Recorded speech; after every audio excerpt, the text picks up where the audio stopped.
अभी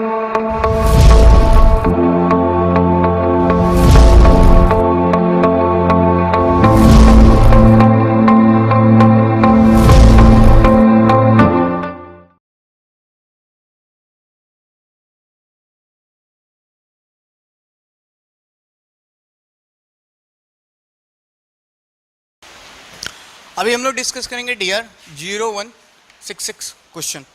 इस क्वेश्चन में देखिए, इस क्वेश्चन में ये बोल रहा है कि दो पार्टिकल एक दूसरे को अप्रोच कर रहे हैं डिफरेंट डिफरेंट वेलोसिटी से। आफ्टर कॉलिजन एक पार्टिकल का मोमेंटम मेरे पास पी है, किसके फ्रेम में? सेंटर ऑफ मास के फ्रेम में बात कर रहे हैं हम लोग।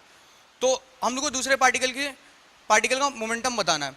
तो जैसा कि हम लोग जानते हैं कि सेंटर ऑफ मास के रेस्पेक्ट में मेरे पास तो नेट मोमेंटम मेरे पास क्या होना चाहिए? जीरो। तो इसका अर्थ है कि जितना मेरे पास इनकमिंग मोमेंटम है उतना ही outgoing momentum. Incoming momentum equals to outgoing momentum. तो अगर मेरे पास टोटल मोमेंटम अगर हमारा कंजर्व है और जीरो है, तो इनकमिंग मोमेंटम्स जो होंगे, अगर दो वेलोसिटीज एक दूसरे को अगर अप्रोच कर रही हैं, सपोज ये दोनों एक दूसरे को अप्रोच कर रही हैं और हम लोग बात कर रहे हैं with respect to centre of mass, तो इनका अगर मोमेंटम p है तो इसका भी मोमेंटम p होगा, लेकिन इन दोनों का डायरेक्शन क्या होगा? एक दूसरे का अपोजिट होगा।